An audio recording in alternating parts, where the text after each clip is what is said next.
ऐकायला आवडेल. तुला ही विनंती की तू तुझी तब्येत कशी मेंटेन करते हे आम्हाला सांग. तब्येत as in health? Yes. Okay, so I think हेल्थचं तुमचं हेच आहे की तुम्हाला like drink water as much as you can and bus proper sleep, proper mindset I would say. Yes. It's very important. I think तुमचे विचार व्यवस्थित असतील, तुमचा माइंडसेट, तुमची मेंटल हेल्थ अगर चांगली असेल तर I think that is most important thing for your health also. आणि बऱ्याच गोष्टी सोप्या होतात त्याने. आय थिंक आपल्या दिमागामधनंच गोष्टी, आपल्या विचारातनंच गोष्टी बाहेर येतात. तर मेंटल हेल्थ व्यवस्थित ठेवा, ईट हेल्दी, आपले सराउंडिंग जे आहे ते चांगल्या लोकांना म्हणजे चांगल्यामध्ये राहा. कारण मला असं वाटतं की तुमचं सराउंडिंग जसं असतं तुम्ही ऑटोमॅटिकली तसे बनता. So I think that is the याच्यामध्ये सिक्रेट. दोन शब्द तुझ्याकडून मला लक्षात आले, एक माइंड सेट आणि दुसरा ईट हेल्दी. तर माइंडसेटवर आपण नंतर येऊया. अगोदर ईट हेल्दी म्हणजे काय ते सांग. कारण आता पिझ्झा खाणं, बर्गर खाणं, पाणीपुरी खाणं, कचोरी समोसा खाणं हे अगदी मुलांसाठी काय, मुलींसाठी काय, समाजासाठी काय नॉर्मल झालेलं आहे. तर त्याचा आणि या करिअरचा काही संबंध आहे का?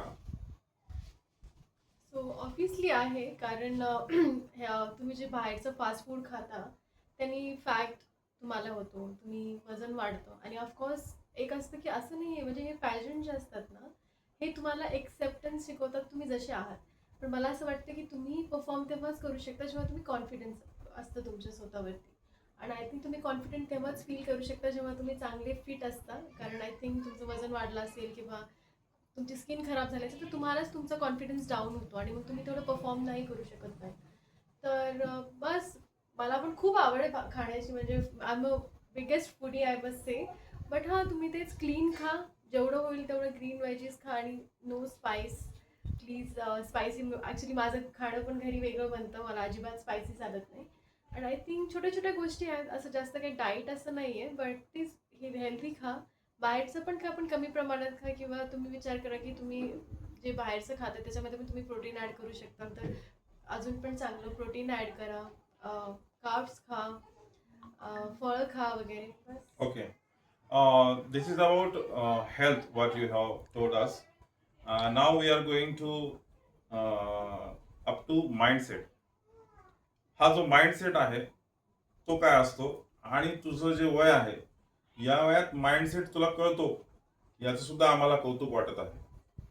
खूप जणांना, खूप जणींना वय वर्ष 30, 40, 50 होतं तरीही माइंड सेटिंग ही होत नसते. तर हे माइंडसेट कुठे करायचं, कसं करायचं, थोडंसं प्रकाश टाक याच्यावर. So actually, I'm 22 and I started working at the age of 18. And lots of people used to tell me that, you look like 27, not because I look like older, but because of my mindset. और मला असं वाटतं की हे एक जे complement आहे मी सतत मला भेटत असतं की तुम्ही पण मला बोलते की तू 22ची नाही वाटणार, तुझं बोलणं वगैरे एकदम 28-30 वर्षाच्या मुलीसारखं आहे. तर मी सुरुवात असं केली की मी म्हणजे माझे पण फ्रेंड्स आहेत जे माझ्या वयाचे आहेत, पण मी माझं जास्त जे उठणं बसणं असतं ते मी मोठ्या लोकांमध्ये केलेलं आहे. की मी जेव्हा ॲज अ पी आर जरी जेव्हा काम करायची तेव्हा आमच्या रेस्टॉरंटमध्ये असे खूप मोठे मोठे लोक यायचे जे ओनर आहेत किंवा प्रिन्सिपल्स आहेत असे. आणि मला खूप चांगलं वाटायचं. मग मी त्यांना बसून असंच माझे नॉर्मल कॉन्व्हर्सेशन करायची. मला जे पण प्रश्न असायचे ते मी कधीच माझ्या फ्रेंड्समध्ये डिस्कस न करता मी मोठ्या लोकांमध्ये डिस्कस केले, माझ्या घरच्यांसोबत डिस्कस असेल. तर माझा एक माइंडसेट एखाद्या गोष्टीला घेऊन तो त्या जेन्झीवाला नाही आहे. तो माइंडसेट कारण मी त्याचे जे उदाहरणं आहेत किंवा जे एक्झाम्पल्स त्यांचे जे एक्सपिरियन्सेस आहेत मी ते मोठ्या लोकांकडनं घेतलेले आहेत. मग ते फॉरवर्ड माइंडिंग त्यांनीच स्टार्ट झाली. की मला असा नॉर्मल विचार नाही येत की आता पण मला काही प्रॉब्लेम झाला तर मी माझे असे फ्रेंड्स बनवलेले आहेत किंवा माझे को वर्कर्स पण जे आहेत जे 50मध्ये आहेत, they are very good friends and I call them, I ask them की ऐसा ऐसा हो रहा है. And any time they can just talk to me and tell me that okay you need to do this, you need to do that. So I think तुमचं surrounding तुम्ही व्यवस्थित ठेवा. आणि माइंडसेट तुमच्या सराउंडिंगपासूनच होतं. जर तुम्ही surrounded by bad people, bad influencer, then it would be a very difficult task for you also. And अगर ते चांगलं असेल माइंडसेट आणि चांगली लोक तुमच्या आजूबाजूला असेल तर ते तुम्हाला चांगलीच उदाहरणं देतात. मग त्या चांगल्या उदाहरणामधून तुम्ही एक पॉझिटिव्हिटी लोकांकडे बघता आणि त्यांनी मग तुमचा माइंडसेटही पॉझिटिव्ह होतो. आणि I think that is most important thing की तुमचं सराउंडिंग, तुमचे फ्रेंड्स येस. असं नाही की तुम्ही चांगल्याच लोकांमध्ये राहा, वाईट लोक पण ठीक आहेत, but it's your choice that तुम्हाला Yes. कोणाकडनं किती घ्यायचं. प्रियंका 16व्या वर्षी अंदाजे तू 10वी पास आउट झालीस. व्हॉट वॉज दॅट की टाइम? असं काय झालं की तुझी भाषा बदलली, तुझी इंग्रजी सुधारली, तू स्वप्न पाहायला लागलीस, काहीतरी बनायला पाहिलीस? असं कुठं घडलं, कुणामुळे घडलं, त्याच्यावर जरा प्रकाश टाकशील? सो ॲक्च्युली मी जेव्हा 8th स्टँडर्डमध्ये होते तेव्हापासून मला एअर हॉस्टेस असं होतं की मला एअर हॉस्टेसच बनायचं आहे. आणि मी जेव्हा मागे बघितलं, पुढे बघितलं, मला कोणीही एअर हॉस्टेस माझ्या आजूबाजूला नाही दिसली जिला मी काही सांगेल वगैरे. सो मी यूट्यूबचा सहारा घेतला त्या टाईमला. मी यूट्यूबमध्ये असं सर्च करायचे. तेव्हा एक होती इन्फ्लुएन्सर ममता. तर तिचं पण असंच होतं की ती एकदम छोट्याशा गावामधनं पंजाबमधनं आलेली आणि तिने खूप स्ट्रगल करून चांगली एअर हॉस्टेस बनली. आता पण ती खूप चांगल्या दुबईमध्ये राहते. आणि मग माझं असं एक होतं की मी स्वतःला सांगायचे की मला ममता बनायचं आहे. तर I used to compare Mamata with my mom. And मी माझ्या मम्मीला पण म्हणायचे की मला हमेशा असं वाटायचं की तुला ममता बनायचं का तुला मम्मी बनायचं, कारण दोघं पण एकाच म्हणजे छोट्या गावातनं आलेले आहेत, but mamma mamma and Mamata Mamata. तर मी हमेशा मला असं होतं की मला ममता बनायचं आहे. आणि मग मी तिलाच असं ठेवून मी विचार केला की बस आय थिंक पाण्यात पडल्यानंतर पोहायला ऑटोमॅटिकली येतं. हाच माझा विचार होता त्यामागे.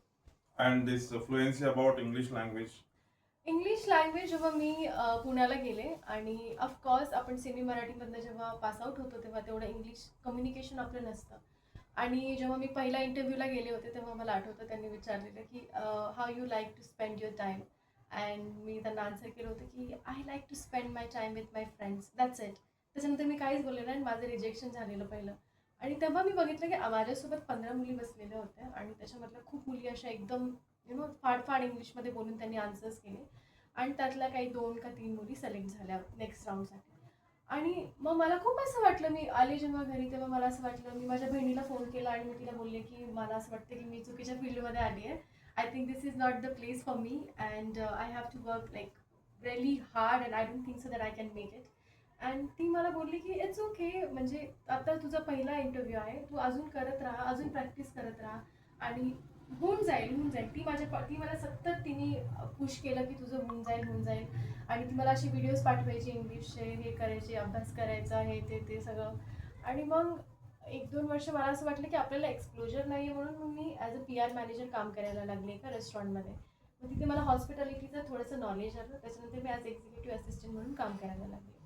त्याच्यानंतर मला असं झालं की आता सॅलरी चांगली होती, सगळं होतं, पण मला असं होतं की आपलं एम एअर होस्टेस बनायचं, तर आपल्याला भटकून असं नाही चालणार. म्हणून मग मी एकदम 3 महिने स्वतःला असं घरात बंद करून फक्त बुक्स वाचणं. मला आठवतं मी सकाळी 8 वाजल्यापासनं बसायचे म्हणजे ह्याच्यावरती टेबलवरती. आणि आय थिंक रात्री 8 वाजता मी उठायचे. त्याच्यामध्ये 1 घंट्याचा मी ब्रेक घ्यायचे. त्याच्यामध्ये पण टिफिन माझा भैया हर रोज मला घेऊन यायचा टिफिन, कारण ते पुस्तक ऑनलाईन वाचायचीस? पुस्तक पण वाचायचे आणि ऑनलाईन मी अशी क्लासेस करायला स्टार्ट केले इंग्लिशचे. आणि मग माझ्या भैयाचा पण खूप सपोर्ट आहे की तो पण यायचा मला इतका लांबनं ऑफिसमधनं, त्याचा लंच ब्रेक असेल तर तो मला टिफिन घेऊन यायचा की तू नको हे करू. त्याच्यानंतर पण मी उठायचे ना, मी बुक्स वाचले, खूप सारे बुक्स वाचले इंग्लिशमध्ये, खूप कम्युनिकेशनचं करण्याचा प्रयत्न केला. आणि त्यानंतर मी इंडिगोचा एक इंटरव्ह्यू दिलेला ज्यामध्ये लास्ट 4th राऊंडमध्ये मी आउट झालेली. It was also very very disappointed for me की एवढं करून पण नाही झालं. आणि it was for domestic airline. But त्याच्यानंतर मग मी आता सध्या इंटरनॅशनल कॅबिन क्रू आहे. आणि मी पहिलाच इंटरव्ह्यू दिला आणि पहिल्याच इंटरव्ह्यूमध्ये माझं इंटरनॅशनल कॅबिन क्रू म्हणून झालं. छान. अभिनंदन हम करते हैं। अंत के 2 सवाल मैं पूछूंगा। इसमें से पहला सवाल ये कि इस सफर में घर का कैसा सपोर्ट रहा? माताजी, पिताजी, भाई बहन, ऑल द सपोर्टर्स, कैसा उनका सपोर्ट रहा इस जर्नी में आपकी? मैं ये बोलूँगी कि सपोर्ट बहुत ज़्यादा रहा। और जब मैंने कुछ भी डिसाइड किया मेरी लाइफ में करने के लिए, उन्होंने कभी मुझे पीछे पुश नहीं किया। इवन दो बहुत से लोग मेरे घर पे आए जब मैंने बोला कि मुझे एयर होस्टेस भी बनना है या मुझे एविएशन भी जाना है, तभी भी लोग आके उनके ऐसे वर्ड्स थे कि आप लड़कियों को बाहर भेजोगे तो वो लड़कियाँ बिगड़ जाएंगी, गलत लोग उनको मिलेंगे और गलत चीज़ों में पड़ जाएंगी। बट मेरे पापा ने मुझे उस टाइम पे उनको बोला कि मुझे मेरी बेटी पे पूरा भरोसा है। और वो वर्ड्स आज भी मेरे कान में गूंजते हैं, जो मुझे ये बताते हैं कि मुझे सही राह पे चलना है, मुझे गलत चीज़ों पे नहीं करना है। इवन जब मैंने मिस इंडिया का भी सोचा, तो मैंने मेरे डैड को phone KIA and I was like कि पापा ऐसा ऐसा मैं सोच रही हूँ, क्या करूँ, बिकॉज ये कुछ नई इंडस्ट्री है, मुझे ज़्यादा कुछ पता नहीं है। तो मेरे पापा ने मुझे बोला कि मुझे तुम पे पूरा भरोसा है कि तुम जो करोगी वो सही करोगी। एंड दैट वाज the exact words he said, end it वाज कम्प्लीटली चेंज फॉर मी कि आई एम लाइक कि ठीक है, जो भी होगा रिस्क लेना है तो लेंगे, बिकॉज पापा ने कहा कि एक ही ज़िंदगी है, अपने शौक पूरे नहीं करोगे तो क्या ज़िंदगी जियोगे। बढ़िया। और आई थिंक वो बहुत ज़्यादा इम्पॉर्टेंट है मेरे लिए था उस टाइम पे। और बहुत ज़्यादा सपोर्ट मुझे घर वालों से मिला। मैं बोलूँगी कि आज मैं जो भी हूँ अपने घर वालों की वजह से हूँ, क्योंकि जो माइंडसेट उनका है वो बहुत डिफरेंट है। इवन तो उन्होंने इतनी दुनिया नहीं देखी है, वो कभी बाहर नहीं गए, मेरी माँ उन्होंने कभी कहीं नहीं गई है, बट उनका हमेशा उन चीज़ों को देखना। अगर कोई फ्लाइट भी क्रैश होता है तो मैं डर गई थी जब अभी इंसिडेंट हुआ था, तो मैंने मेरी मम्मा को फ़ोन किया, मैंने कहा कि मम्मा एक्चुअली मैं भी स्टैंड बाई रूम में बैठी हुई थी और वो सब चीज़ें हुई, तो मुझे बहुत डर लग रहा है। तो मेरी मम्मा ने बहुत प्यार से बोला, मम्मा ने अगर तुमको मरना है तो तुम ज़मीन पे भी मरोगी, ऊपर भी मरोगी, तो जहाँ पे मरना है तुमको मरना ही है। तो इट्स नॉट कि तुम्हारा जॉब है या कुछ है, जो है वो किस्मत में लिखा हुआ है। और ऐसे जब भी मैं खुद को देखती हूँ कि मैं अच्छे फील नहीं कर रही हूँ, अपना डाउनफॉल चल रहा है मेरा, तो मेरे घर वालों ने हमेशा मुझे वो पुश दी है। वो मेरा भाई हो, मेरी बहन हो या मेरे घर वाले, मेरे मॉम डैड हो, उन्होंने हमेशा मुझे पुश दिया है और हमेशा आगे बढ़ने की प्रेरणा दी है। बढ़िया. प्रियंका, शेवटचा प्रश्नाकडे आपण वळत आहोत. आपण तुझ्या घरात आहोत. तुझे वडील बाजूला आहेत बसलेले, आई बाजूला आहे, माझी मिसेस एक गझलकारा साहित्यिक या नात्याने इथे उपस्थित आहे. सोबत रील स्टार संजना मॅडम आहेत, सन्माननीय आमचे स्नेही बलखंडे सर, आमच्या मिसेस इथे उपस्थित आहेत. शेवटच्या प्रश्नाकडे आपण वळत आहोत. शेवटचा प्रश्न आमचा असा आहे की ह्या ज्या 16 ते 25 वर्षाच्या सध्याच्या तरुण मुली आहेत, त्यांच्यासाठी तुझा काय मेसेज आहे, काय सल्ला आहे की स्वप्न पाहावेत, कसे पाहावेत, पूर्ण कसे करावेत, एक त्यांच्यासाठी एक सल्ला म्हणून काय सांगशील? मी हेच सांगेल की तुम्ही कुठलंही क्षेत्र निवडताना आजचा विचार न करता पुढचा विचार करायला हवा आहे. सपोज कोणी नीटची एक्झामचं प्रिपरेशन करतं आहे आणि त्याला वाटतं की नाही, मला MBBSच बनायचं किंवा मी MD डॉक्टरच माझं बनणं स्वप्न आहे. आणि आता खूप जास्त कॉम्पिटिशन आहे म्हणजे बऱ्याच क्षेत्रामध्ये.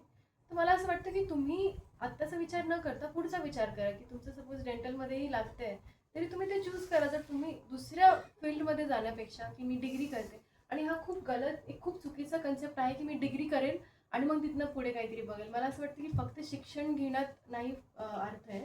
तुम्ही क्वालिटी एज्युकेशन घेणं हे जास्त इम्पॉर्टंट आहे, की तुम्ही ते एज्युकेशन घेतल्यानंतर तुमचा काय बेस बनणार आहे फ्युचरमध्ये, ते खूप इम्पॉर्टंट आहे. सो मला हेच म्हणणं आहे की तुम्ही विचार करून तुमचं क्षेत्र निवडा, आणि एकदा रस्ता ते चुकीचा असो का बरोबर असो, त्या रस्त्यावरती आलात तर मग शेवटपर्यंत त्या रस्त्याची साथ नका सोडू.